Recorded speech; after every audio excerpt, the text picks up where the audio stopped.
الحمد لله نحمده ونستعينه ونستغفره ونؤمن به ونتوكل عليه ونعوذ بالله من شرور أنفسنا ومن سيئات أعمالنا من يهده الله فلا مضل له ومن يضلل فلا هادي له ونشهد أن لا إله إلا الله وحده لا شريك له ونشهد أن سيدنا ونبينا وشفيعنا وحبيبنا ومولانا محمدا عبده ورسوله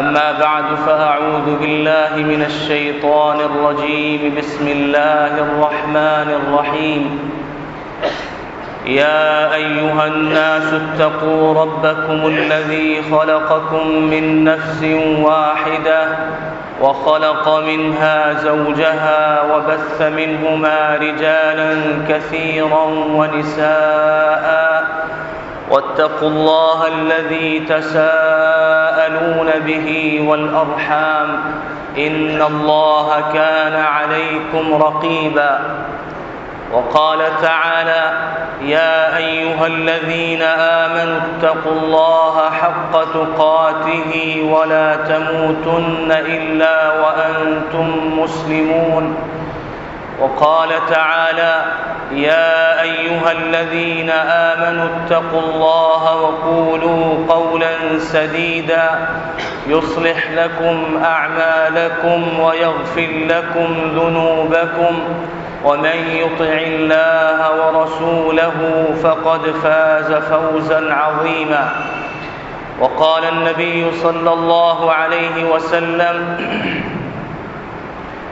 اتق الله حيثما كنت صدق اللہ العظیم۔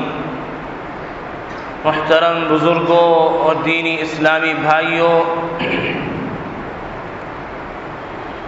اللہ رب العزت نے اپنے کلام مجید میں امت محمدیہ کو خیر کے کاموں میں سبقت کا حکم فرمایا ہے، نیکی کے کاموں میں بڑھ چڑھ کے حصہ لینے کی ترغیب دی ہے۔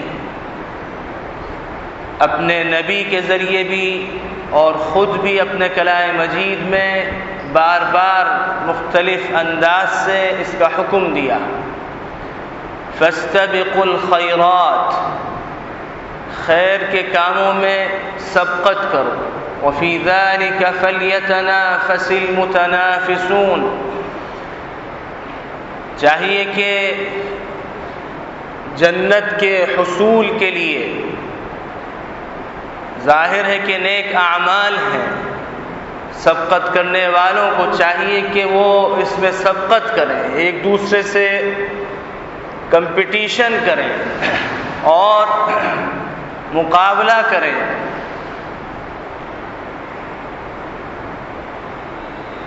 اگرچہ یہ حکم اس امت کو سارا سال دیا جاتا ہے،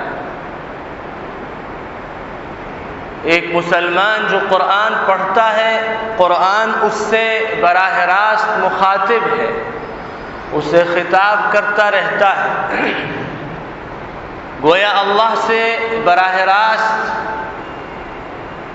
نہیں تو قرآن کے ذریعے گفتگو ہوتی رہتی ہے، اور اللہ کے یہ حکم انسان کی طرف، ایک قاری کی طرف، ایک مسلمان کی طرف متوجہ ہوتا رہتا ہے۔ لیکن اللہ رب العزت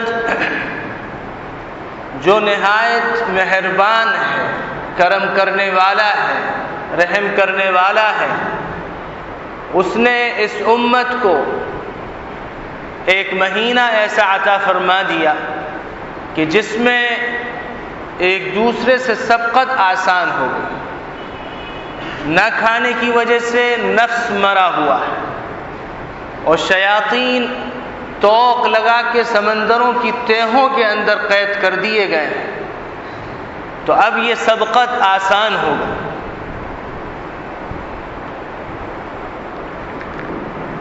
میں نے آپ کے سامنے 3 آیات کا انتخاب کیا ہے۔ ان تینوں آیات میں اللہ رب العزت ایک ایسا علاج بتلا رہے ہیں کہ اگر انسان وہ علاج کر لے تو اس کے لیے نیکیوں میں سبقت کرنا مشکل نہ رہے، نیکیوں میں بڑھنا اور ایک دوسرے سے آگے نکل جانا آسان ہو جائے۔ اور وہ حکم ہے، وہ علاج ہے تقویٰ۔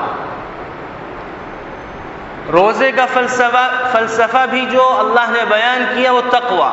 یا ایھا الذین آمنوا کتب علیکم الصیام، اے ایمان والو تم پر روزے فرض کیے گئے، کما کتب علی الذین من قبلکم، جس طریقے سے تم سے پہلوں پر فرض کیے گئے تھے، لعلکم تتقون، تاکہ تم پرہیزگار بن جاؤ، تاکہ تمہارے اندر اللہ کا لحاظ پیدا ہو جائے، تاکہ تمہارے اندر اللہ کے احکام اور اس کے رسول کی تعلیمات کا اپنانا آسان ہو جائے۔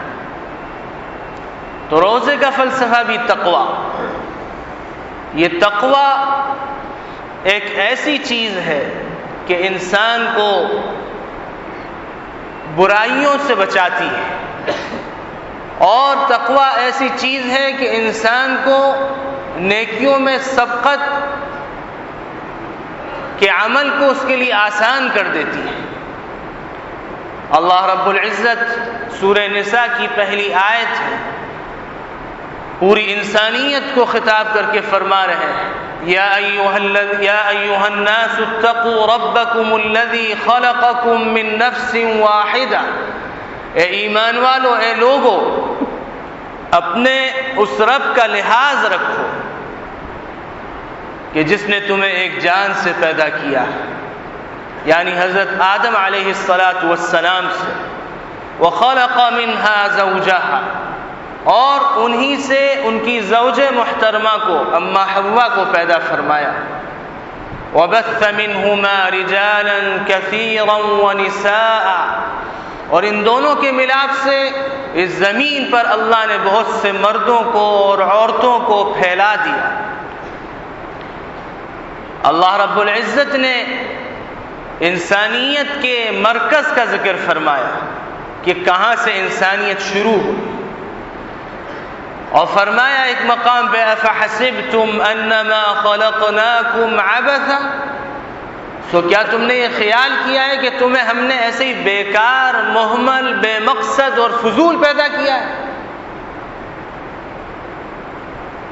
اس کا جواب اللہ سورۃ الذاریات میں دیتے ہیں، فرماتے وما خلقت الجن والانس الا لیعبدون، میں نے جنوں کو اور انسانوں کو اپنی عبادت کے لیے پیدا کیا۔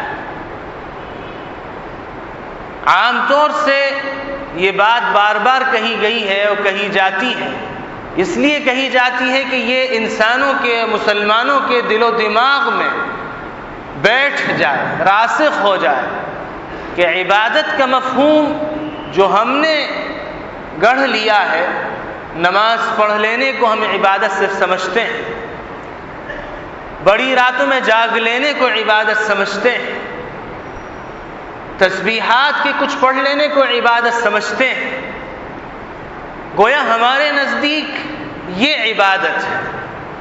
باقی معاملات ہمارے کیسے ہی ہوں، معاشرت ہماری کیسی ہو، اخلاق ہمارے کیسے ہوں، عقائد چاہے کیسے ہی بدتر ہوں، ہم اس کو عبادت میں شمار ہی نہیں کرتے۔ حالانکہ عبادت کا مفہوم اللہ اور اس کے رسول کے نزدیک 5 شعبوں پر محیط ہے، اور جب تک ان شعبوں کو انسان اختیار نہیں کرے گا اس وقت تک اطمینان قلب اسے حاصل نہیں ہوگا، اس وقت تک وہ بے چینی اور بے کلی سے نہیں بچے گا، کیونکہ اللہ فرما رہا ہے الا بذکر اللہ تطمئن القلوب، خوب کان کھول کے سن لو، ہوشیار ہو جاؤ، کوئی اہم بات اللہ کہنے والا ہے، اللہ کے ذکر میں دلوں کا اطمینان ہے۔ اب ذکر کا مفہوم اور عبادت کا مفہوم ایک ہی جیسا ہے ہمارا، اللہ اللہ کی ضربیں لگا لینے کو ہم ذکر سمجھتے ہیں، اور اللہ پورے قرآن کو ذکر کہہ رہا ہے، اِنَّا نَحْنُ نَزَّلْنَا الذِّكْرَ وَإِنَّا لَهُ لَحَافِظُونَ، ہم نے یہ ذکر یعنی قرآن نازل کیا ہے اور ہم اس کی حفاظت کریں۔ تو اب آپ سوچئے کہ قرآن نے کیا صرف نماز روزے ہی کا ذکر کیا؟ عقائد بھی قرآن نے ذکر کیے ہیں، عبادات مستقل طور پر، نماز روزہ حج زکوٰۃ کو مستقل طور پر الگ ذکر کیا ہے، معاشرتی زندگی کو ذکر کیا ہے جس کے اندر والدین کے حقوق، رشتہ داروں کے حقوق، پڑوسی چاہے مسلمان ہو یا کافر ہو اس کے حقوق، راستے کے حقوق، بڑوں کے حقوق، چھوٹوں کے حقوق، یہ معاشرتی زندگی کو ذکر کیا۔ اگرچہ قرآن بنیاد کو ذکر کرتا ہے، قاعدے کلیہ کو ذکر کرتا ہے، بیسک کو ذکر کرتا ہے، اور اس کی تشریح و تفسیر نبی کریم صلی اللہ علیہ وسلم اپنے عمل سے کرتے ہیں، تو قرآن مجید کے اندر معاشرتی زندگی کا بھی ذکر ہے، قرآن مجید کے اندر معاملات کا بھی ذکر ہے، قرآن مجید کے اندر اخلاق کا بھی ذکر ہے۔ حضرت عائشہ صدیقہ رضی اللہ عنہا سے کسی صحابی نے سوال کیا کہ اے ام المؤمنین، رسول اکرم صلی اللہ علیہ وسلم کے اخلاق کیا ہیں؟ فرمایا کیا تم نے قرآن نہیں پڑھا؟ خلقہ القرآن، نبی کریم صلی اللہ علیہ وسلم کے اخلاق قرآن ہے۔ تو کیا نبی کریم صلی اللہ علیہ وسلم نے صرف نماز روزہ پڑھ کے بتلایا کہ اس کو کس طریقے سے پڑھنا ہے، کس طریقے سے ادا کرنا ہے، اور عقائد کا کچھ نہیں بتلایا؟ تو قرآن ان تمام شعبوں کو اجمالی طور پر ذکر کرتا ہے، مختلف پیرایوں سے ذکر کرتا ہے، مختلف انداز سے ذکر کرتا ہے، اور مفسرین نے یہ بات ذکر کی ہے قرآن مجید جب کسی ایک مضمون کو بار بار ذکر کرے، مختلف پیرایوں سے ذکر کرے، تو اس کا مقصد یہ ہوتا ہے کہ یہ بات قاری کے، پڑھنے والے کے دل و دماغ میں بیٹھ جائے، جم جائے، اور وہ اس کے عمل پر آمادہ ہو جائے۔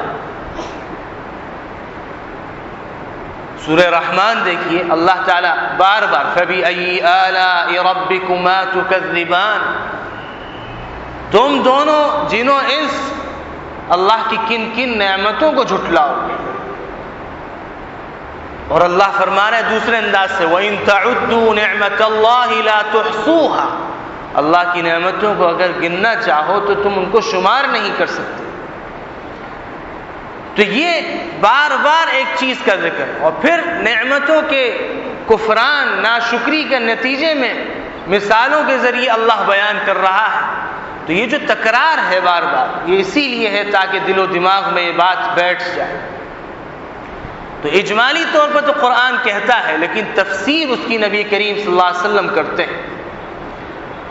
تو اللہ فرما رہا ہے اے لوگو، اپنے اس رب سے ڈرو، اپنے اس رب کا لحاظ رکھو، اپنے اس رب کو ہر وقت اٹھتے بیٹھتے چلتے پھرتے، خوشی غمی فراخی تنگی ہر حال میں دل و دماغ میں مستحضر جانو کہ کوئی ذات ہے کہ جو دیکھ رہی ہے، سن رہی ہے۔ وہ ذات ایسی ہے کہ جو کالی رات میں کالی چٹان پہ کالی چونٹی کی حرکت کو دیکھ رہی ہے اور اس کو سن رہی ہے، اس کی دل کی دھڑکن کو محسوس کر رہی ہے۔ انہ علیم بذات الصدور، جو دلوں کے بھیدوں سے واقف ہے۔ انہ علیم خبیر، جو خوب جاننے والا ہے، باخبر ہے۔ یعلم ما تفعلون، جو کچھ تم کرتے ہو وہ جانتا ہے۔ انہ سمیع بصیر، خوب سنتا ہے، خوب دیکھتا ہے۔ تو اللہ فرما رہے اے لوگو، اپنے اس رب کا لحاظ رکھو جس نے تمہیں ایک جان سے پیدا کیا۔ تم کچھ بھی نہیں تھے، آج اکڑتے ہو۔ وَلَا تَمْشِ فِي الْأَرْضِ مَرَحًا إِنَّكَ لَن تَخْرِقَ الْأَرْضَ وَلَن تَبْلُغَ الْجِبَالَ طُولًا۔ تم زمین پہ اکڑ کے نہ چلا کرو، غرور اور تکبر سے نہ چلا کرو۔ تم ہرگز پہاڑ کی بلندیوں کو نہیں چھو سکتے، تم جتنے ہو اتنے ہی رہو گے۔ اصل کامیابی من تواضع للہ رفعہ اللہ، جو عاجز ہوتا ہے اللہ اسے سرفرازی عطا کرتے ہیں، سربلندی عطا کرتے ہیں۔ تم تھے کیا؟ من ای شیء خلق، من نطفۃ خلق، ایک گندے پانی سے تمہیں اللہ نے پیدا کیا، کچھ بھی نہیں تھے، اللہ نے جان ڈالی، کچھ بھی نہیں تھے، اللہ نے سننے کی قوت گویائی، قوت سماعت، قوت بصارت، قوت لامسہ، تمام قوتیں اللہ نے تمہیں عطا کی، اور پھر اکڑتے ہو ہماری زمین پہ، ہمارا کھا کے ہمارے سامنے سینہ تانتے ہو۔ تو اللہ تعالیٰ مختلف موقعوں پہ انسان کو متوجہ کر رہا ہے، اور یہ رمضان کا مہینہ ایسا ہے کہ انسان جب سنتا ہے تو اس کا دل ذرا بسیج جاتا ہے اور متوجہ ہوتا ہے۔ تو تمہیں ایک جان سے پیدا کیا، اور اسی جان سے اماں حوا کو، تمہاری اماں کو، اور حضرت آدم کی زوج محترمہ کو پیدا کیا۔ اور یہ پیدا کرنا ہمارا بے مقصد نہیں ہے۔ تم دنیا میں کوئی کام کرتے ہو تو کیا بے مقصد کرتے ہو؟ جو کام بھی تم دنیا میں کرتے ہو اس کا کوئی مقصد ہوتا ہے۔ تو اللہ رب العزت جو خالق ہے، مالک ہے، رازق ہے، جو ہم سب کا پالن ہار ہے، ہمیں پالنے والا ہے، جو ہمارے خیر و شر سے واقف ہے، وہ کیا ایسی بیکار اور بے مقصد پیدا کر دے؟ افحسبتم انما خلقناکم عبثا، تو کیا تم نے یہ خیال کیا ہے کہ ہم نے تمہیں ایسی بیکار پیدا کر دیا، بے مقصد پیدا کر دیا؟ تو اللہ نے کہا نہیں، ہم نے تمہیں بامقصد پیدا کیا، اور مقصد میری عبودیت ہے، میری بندگی کرو۔ اور ظاہر ہے کہ اللہ کی بندگی صرف اور صرف نماز میں نہیں ہے، اللہ کی بندگی ہر موقع پر ہے۔ اکیلے میں ہے تو اس کی بندگی، اگر سب کے ساتھ ہے تو اس کی بندگی، اور اگر نماز میں ہے تو اس کی بندگی، اور اس بندگی کا اعلیٰ نمونہ نماز ہے، جس میں انسان اللہ کے آگے اس کی حمد و ثنا کرتا ہے، اس سے مانگتا ہے، اور اس کے آگے عاجزی سے اپنے آپ کو جھکاتا ہے۔ تو یہ نماز انسان کو یہ سکھلا رہی ہے کہ جو تم نماز میں اللہ کے سامنے عاجز بنے ہوئے ہو، تو دنیا اور دین کے تمام شعبوں میں یہ عاجزی تمہارے اندر ہونی چاہیے، جو تم اللہ کے سامنے کھڑے ہو کے کہہ رہے ہو الحمدللہ رب العالمین، تمام تعریفیں اس اللہ کے لیے جو عالم کا پالنے والا ہے۔ اقرار کر رہے ہو کہ عالم کا پالنے والا اللہ ہے، میں نہیں ہوں۔ اگر میرے 3 سے 4 بچے ہو گئے تو کہاں سے کھلاؤں گا؟ وَمَا مِن دَابَّةٍ فِي الْأَرْضِ إِلَّا عَلَى اللَّهِ رِزْقُهَا، زمین میں جو بھی چلنے والا ہے اس کے رزق کا ذمہ اللہ نے لے رکھا۔ تو اللہ رب العزت خالق ہے، رازق ہے، ان اللہ هو الرزاق، وہی خوب رزق دینے والا ہے۔ واللہ خیر الرازقین، بہترین رزق دینے والوں میں اللہ۔ تو معلوم ہوا کہ اللہ ہی رازق ہے، اللہ ہی پالنہار ہے، اور اس کا اقرار ہم نماز میں کر رہے ہیں۔ الرحمن الرحیم، جو نہایت رحم کرنے والا مہربان ہے۔ مالک یوم الدین، روز جزا کا مالک ہے۔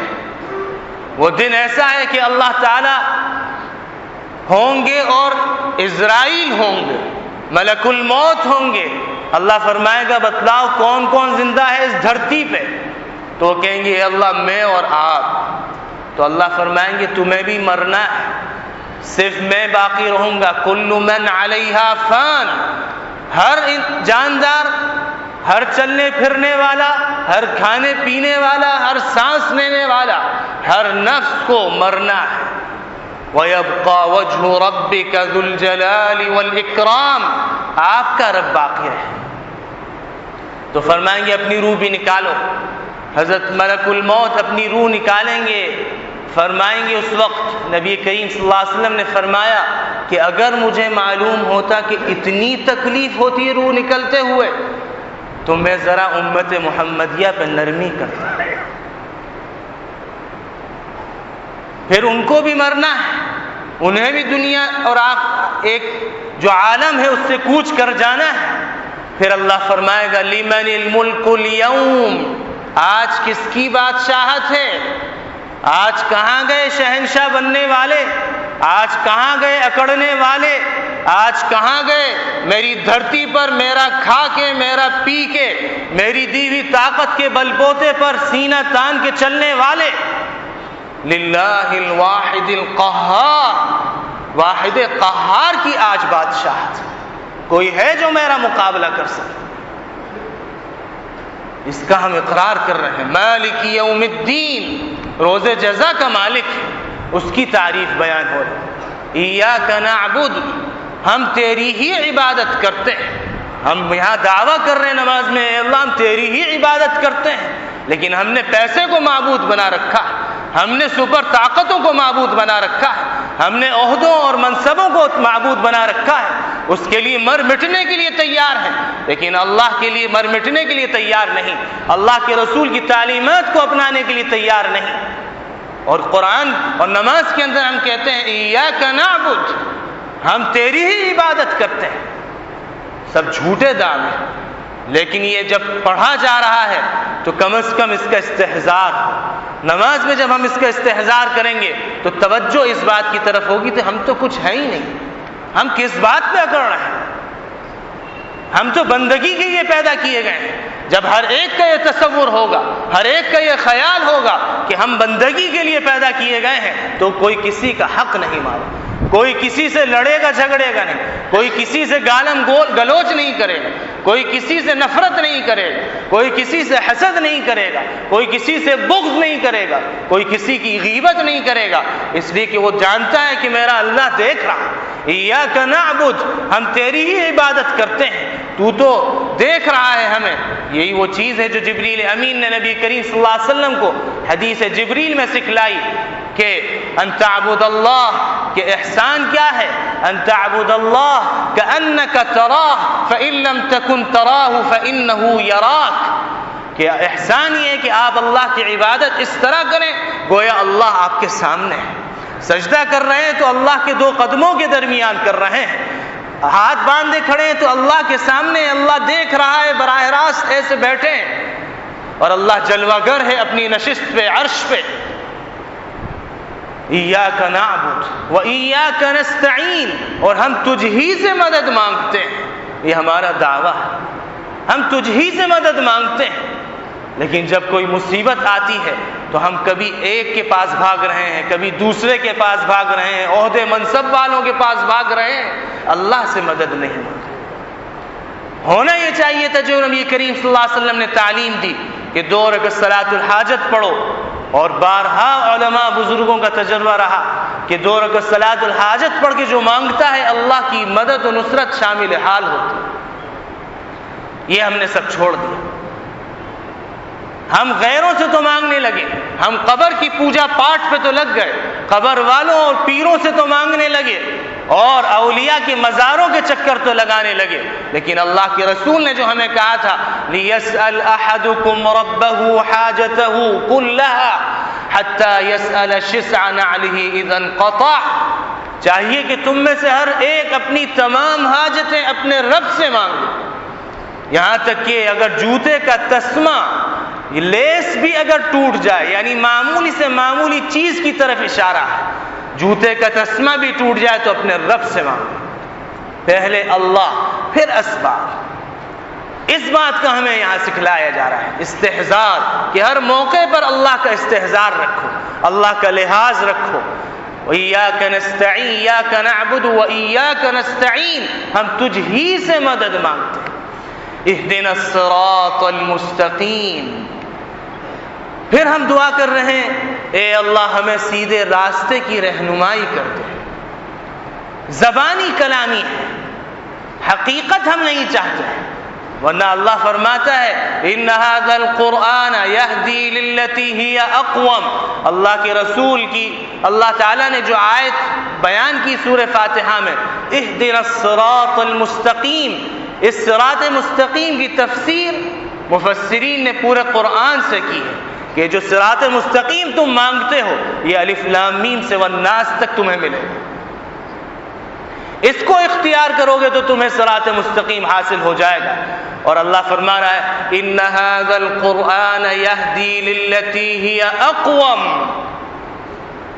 یہ قرآن جس کی تم ہدایت مانگ رہے ہو، وہ سیدھا راستہ جو تم مانگ رہے ہو، یہ قرآن تمہیں نہایت سیدھے راستے کی رہنمائی کرتا ہے، حق و باطل کے درمیان فرق کرتا ہے، پاک ناپاک کو بتلاتا ہے اور حلال حرام کی تمیز تمہارے دلوں میں ڈالتا ہے اور تمہارے اندر پیدا کرتا ہے. وَأَنَّ هَذَا صِرَاطِي مُسْتَقِيمًا فَاتَّبِعُوهُ. اللہ فرما رہا ہے یہ میرا سیدھا راستہ ہے. یہ قرآن الف لام میم سے جس کا تم نے اقرار کرتے ہو اور اللہ سے نمازوں میں مانگتے ہو تو وہ الف لام میم سے والناس تک ہے. یہ میرا سیدھا راستہ ہے. فَاتَّبِعُوهُ. اس کی پیروی کرو. وَلَا تَتَّبِعُوا السُّبُلَ فَتَفَرَّقَ بِكُمْ عَنْ سَبِيلِهِ. قرآن کہہ رہا ہے کہ تم ادھر ادھر نہ جھانکو، دائیں بائیں راستوں کی پیروی نہ کرتے رہنا، ورنہ یہ تمام راستے جو تمہیں نظر آ رہے ہیں قرآن کے علاوہ یہ تمہیں سیدھے راستے سے جدا کر دیں گے، تمہیں سیدھے راستے سے ہٹا دیں گے، بھٹکا دیں گے. اس لیے تمہیں جو کام کرنا ہے وہ یہ کرنا ہے کہ جو تم اقرار کر رہے ہو، اللہ سے مانگ رہے ہو نماز میں، تو اس قرآن پہ آ جاؤ. اگر سارے اہل حکومت، تمام سیاستداں، تمام عالم کے مسلمان اس قرآن پہ آ جائیں، تمام مسالک کے لوگ اس قرآن پہ آ جائیں تو کبھی گمراہ نہیں ہو سکتے. اس لیے کہ ہر ایک یہ کہے گا کہ قرآن یہ کہہ رہا ہے، ہر ایک یہ کہے گا قرآن منع کر رہا ہے، ہر ایک یہ کہے گا قرآن نے اس کو حلال اس کو حرام کہا ہے.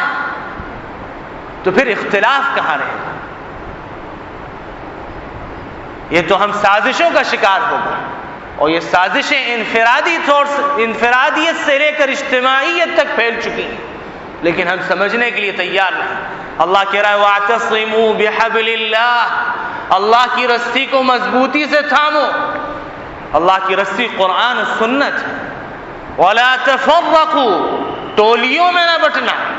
وَأَطِيعُوا اللَّهَ وَأَطِيعُوا الرَّسُولَ يَا أَيُّهَا الَّذِينَ آمَنُوا أَطِيعُوا اللَّهَ وَأَطِيعُوا الرَّسُولَ أَطِيعُوا اللَّهَ وَرَسُولَهُ وَلَا تَنَازَعُوا فَتَفْشَلُوا وَتَذْهَبَ رِيحُكُمْ.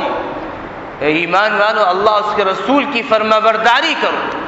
ظاہر ہے کہ جب ہم فرما برداری کا لفظ سنتے تو وہ فرما برداری قرآن کی ہے، سنت کی ہے، جس کے بارے میں نبی کریم صلی اللہ علیہ وسلم نے فرمایا ترکت فیکم امرین لن تضلوا بعدی ما تمسکتم بہما کتاب اللہ و سنتی. میں تمہارے درمیان دو چیزیں چھوڑے جا رہا ہوں، جب تک تم ان دونوں چیزوں کو عملی طور پر تھامے رہو گے تو ہرگز ہرگز گمراہ نہیں ہوگے. ایک اللہ کی کتاب ہے اور ایک میرا طریقہ ہے، میری سنت ہے، حدیث ہے. تو اللہ فرما رہا ہے کہ اللہ کی رسی کو مضبوطی سے تھامو، اور جو تم مانگ رہے ہو وہ اس قرآن میں، وہ سیدھا راستہ اس قرآن میں رکھا ہوا ہے. تو ظاہر ہے کہ جب انسان کے اندر تقوی ہوگا، لحاظ ہوگا، اور تقوی حلال سے آتا ہے، حلال لقمے سے تقوی پیدا ہوتا ہے، حرام لقمے سے تقوی چلا جاتا ہے. اگر ہمارے پیٹ کے اندر حلال لقمہ ہے تو اچھائی کی سوجھے گی، اگر حرام لقمہ ہے تو برائیوں کی سوجھے گی، اور انسان برائیوں کی طرف زیادہ لپکے گا. رمضان میں بھی برائیوں کی طرف زیادہ لپکے گا. وجہ یہ ہے کہ ہم نے حلال حرام کی تمیز کو چھوڑ دی. اور تقوی ہے تو ہم جب دعا کریں گے اللہ سے اہدنا الصراط المستقیم، ہمیں سیدھے راستے کی رہنمائی کر دیجیے، تو کیا ممکن ہے کہ اللہ تعالیٰ سیدھے راستے کی رہنمائی نہ کرے؟ یاد رکھیے کہ اللہ تعالیٰ نے اپنے کلام مجید میں اس بات کو بھی مختلف انداز سے فرمایا ہے، بیان کیا ہے کہ ہدایت جو چاہتا ہے اسے میں ہدایت دیتا ہوں. یہ اسی لیے بار بار ذکر کیا تاکہ دلوں میں بیٹھ جائے ایک انسان کے، ایک قاری کے، پڑھنے والے کے، کہ ہدایت مانگنی پڑے گی، طلب سے ہدایت ملے گی، بغیر طلب کے ہدایت نہیں ملے گی. آپ تو حرکت کیے بغیر تو ایک گھونٹ پانی نہیں پی سکتے، حرکت کیے بغیر ایک لقمہ نہیں کھا سکتے. تو کوشش کرنی پڑے گی. ان اللہ لا یغیر ما بقوم حتی یغیروا ما بانفسهم. اللہ رب العزت کسی قوم کی حالت کو اس وقت تک نہیں بدلتا جب تک کہ وہ خود اپنی حالت کو نہ بدلے. والذین جاہدوا فینا لنہدینہم سبلنا. جو ہمارے راستوں میں آنے کی کوشش کرتا ہے تو ہم ضرور بضرور ان کی رہنمائی کرتے ہیں اپنے سیدھے راستوں کی. تو اللہ تعالیٰ اپنے راستے کی رہنمائی کب کرے گا؟ جس راستے کو ہم 5 نمازوں میں مانگ رہے ہیں، سنتوں میں مانگ رہے ہیں، نفلوں میں مانگ رہے ہیں، وتر کی نمازیں مانگ رہے ہیں، تہجد میں مانگ رہے ہیں اور دعاؤں میں مانگ رہے ہیں. تو یہ سیدھا راستہ ہمیں کیا بغیر طلب کے مل جائے گا؟ صرف زبانی جمع پونجی سے مل جائے گا؟ یہ ممکن نہیں. اللہ کے فیصلے ہیں، اللہ نے قواعد بیان کیے ہیں، مکمل قاعدے کلیہ کے طور پہ کہہ دیا کہ جو راستوں میں آنے کی کوشش کرے گا تو اسے ہم رہنمائی دیں گے، اس کی رہنمائی کریں گے، اور اس قوم کی حالت کو نہیں بدلیں گے جب تک کہ خود نہ بدلے. تو معلوم ہوا کہ پہل ہمیں کرنی ہے. ظاہر ہے کہ اس تقوی کے حصول کے لیے بنیاد حلال ہے، حلال کھانا ہے، حلال کہنا ہے، حلال کرنا ہے. تب جا کے انسان کے دلوں میں جب تقوی آئے گا، اللہ کا لحاظ آئے گا، اللہ کی کو دل و دماغ میں مستحضر رکھے گا، تو ظاہر ہے کہ پھر اس کو اللہ رب العزت سیدھے راستے کی رہنمائی کیوں نہیں کریں گے؟ لا محالہ کریں گے. فرمایا واتقوا اللہ الذی تساءلون بہ والارحام. اپنے اس رب کا لحاظ رکھو جس رب کے نام سے تم ایک دوسرے سے مانگتے ہو، جس رب کے نام سے ایک دوسرے کے سامنے حلف اٹھاتے ہو، اس کا لحاظ رکھو. والارحام، اور رشتہ داریوں کا پاس رکھو. رمضان کا مہینہ مواخات کا ہے، مواسات کا ہے، صلہ رحمی کا ہے. اس کے اندر ایک دوسرے سے جو رشتے ناطے ٹوٹے ہیں انہیں جوڑنا ہے. صل من قطعک پہ عمل کرنا ہے. اللہ کے رسول نے فرمایا جو تم سے توڑے تم اس سے جوڑو، قریب ہو جاؤ، محبتیں پیدا کرنا، نفرتوں کو دور کر دو. اللہ کے رسول صلی اللہ علیہ وسلم نے فرمایا الرحم معلقۃ بالعرش تقول.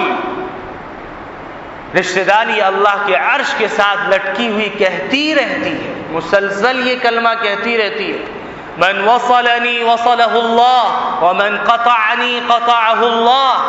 جو مجھے جوڑے یعنی رشتہ ناتا جوڑے اللہ اسے جوڑے رکھے، اور جو رشتہ ناتا توڑے اللہ اسے ٹکڑے ٹکڑے کر دے. بتلائیے اللہ نے رشتہ داری کو ایک جسم دیا ہے اور اتنا قرب دیا ہے کہ کسی اور چیز کو قرب نہیں دیا. ہاں یہ ضرور ہے کہ ایک بندہ اس سے بھی زیادہ اللہ سے قریب ہو سکتا ہے، اور وہ ظاہر ہے کہ تقوی سے قریب ہوگا. جتنا گڑ ڈالیں گے اتنا ہی میٹھا ہوگا. ان اکرمکم عند اللہ اتقاکم. تم میں سب سے زیادہ محترم، معظم، مکرم اللہ کے ہاں لائق ستائش اور لائق تعریف وہ ہے جو تم میں سب سے زیادہ پرہیزگار، سب سے زیادہ اللہ کے حکموں کا لحاظ رکھنے والا ہو، سب سے زیادہ اللہ کے رسول کی تعلیمات کو اپنانے والا.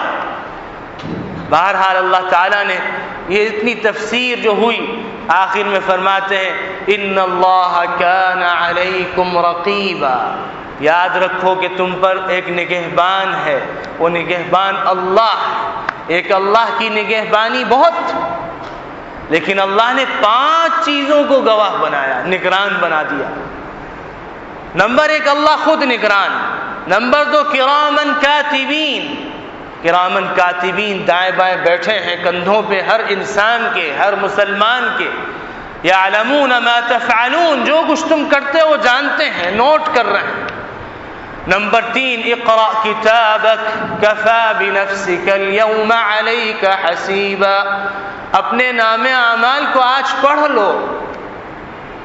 انسان کے سامنے ووضع الکتاب فترى المجرمین مشفقین، فرمایا کہ جب نام اعمال رکھ دیا جائے گا تو مجرمین کو آپ دیکھیں گے، تو مجرمین یہ کہہ رہے ہوں گے ما لهذا الکتاب، اس نام اعمال کو کیا ہوا، لا یغادر صغیرہ۔ اب یہاں دیکھیں آپ، مجرمین ذکر کیا، کفار نہیں، کیونکہ مجرمین میں جہاں کفار ہیں ہی ہیں تو وہاں وہ مسلمان بھی ہیں۔ اللہ ہم سب کو محفوظ رکھے اور ان میں شامل نہ فرمائے کہ جو اللہ کے نافرمان ہیں، اللہ کے باغی ہیں، وہ بھی مجرمین کی صف میں ہوں، وہ بھی کفار کی صف میں ہوں گے، منافقین بھی کفار کی صف میں ہوں گے۔ فرمایا کہ وہ کہیں گے اس نام اعمال کو کیا ہوا، نہ کوئی چھوٹی چیز چھوڑی نہ بڑی چیز چھوڑی۔ نمبر 4، اليوم نختم على افواههم وتكلمنا ايديهم وتشهد ارجلهم بما كانوا يكسبون۔ انسان جھٹلائے گا کہ میں نے تو اللہ یہ نہیں کیا، اللہ کہتے ہیں آج ہم اس کے منہ پر مہر لگا دیں گے، زبان کو گنگ کر دیں گے، بول نہیں سکے گا۔ آج اس کے ہاتھ ہم سے بات کریں گے، اس کی ٹانگیں اس کے خلاف گواہی دیں گی جو وہ کچھ کیا کرتے تھے۔ نمبر 5، اذا زلزلت الارض زلزالها، زمین کو کے اندر بھونچال پیدا کر دیا جائے گا، زمین کو ہلا دیا جائے گا، ایک زلزلہ آ جائے گا، ایسا زلزلہ ہوگا کہ آپ دیکھیں گے کہ عام لوگ ایسے ہوں گے جیسے نشے کی حالت میں، جبکہ وہ نشے کی حالت میں نہیں ہوں گے، اور حاملہ عورتیں اپنے حمل کو گرا دیں گی۔ اتنا خطرناک وہ زلزلہ ہوگا، ہیبت ناک ہوگا کہ پہاڑ روئی کے گالے کی طرح اڑ رہے ہوں گے، آسمان پھٹ جائے گا۔ وفتحت السماء فكانت ابوابا وسيرت الجبال فكانت سرابا، ریت کے ایک ہوا میں جس طرح ریت اڑتی ہے اس طریقے سے پہاڑ اڑ رہا ہوگا، ایک ہیبت ناک منظر ہوگا۔ وَأَخْرَجَتِ الْأَرْضُ أَثْقَالَهَا، زمین اپنے بوجھ کو اٹھا کے باہر ڈال دے گی۔ وَقَالَ الْإِنسَانُ مَا لَهَا، انسان کہے گا یہ کیا ہو گیا۔ يَوْمَئِذٍ تُحَدِّثُ أَخْبَارَهَا، یہ 5ویں گواہی ہوگی، اس دن زمین ساری خبریں بیان کرے گی، ساری خبریں بیان کرے گی۔ فَمَنْ يَعْمَلْ مِثْقَالَ ذَرَّةٍ خَيْرًا يَرَهُ، اس دن انسان ذرہ برابر نیکی بھی دیکھ لے گا، بھلائی بھی دیکھ لے گا۔ وَمَنْ يَعْمَلْ مِثْقَالَ ذَرَّةٍ شَرًّا يَرَهُ، اور اس دن انسان ذرہ برابر برائی جو اس نے کی ہوگی وہ بھی دیکھے گا۔ اللہ تعالی ہم سب کو اس مہینے کی قدر عطا فرمائے اور ایک دوسرے کے ساتھ مواسات، مواخات، محبتیں، اتفاق، اتحاد قائم کرنے کی توفیق عطا فرمائے۔ رشتے ناطے جو ہم سے ٹوٹے ہیں انہیں جوڑنے کی توفیق عطا فرمائے۔ بھائی اگر ہم ذرا مونچھ نیچی کر لیں گے تو کون سی عزت خواہ کے ملتی ہے۔ ابھی آپ نے حدیث سنی، من تواضع للہ رفعہ اللہ، جو عاجزی کرے گا اللہ اسے بلندی عطا کرے گا۔ اور اللہ کے رسول نے فرمایا کہ یہ قرآن وہ کتاب ہے کہ بعض لوگوں کو سرفرازی، سربلندی عطا کرتی ہے، اور وہ لوگ ہیں جو قرآن پہ، سنت پہ عمل کرتے ہیں، اور بعض لوگ ایسے ہیں کہ جن کو یہی قرآن ذلیل اور رسوا کر دیتی ہے۔ یہ وہ لوگ ہیں جو اس قرآن پہ عمل نہیں کرتے اور نبی کریم صلی اللہ علیہ وسلم کی تعلیمات سے انحراف کرتے ہیں، منہ موڑتے ہیں۔ اللہ تعالی ہمیں پہلے درجے کے لوگوں میں رکھے اور دوسرے درجے کے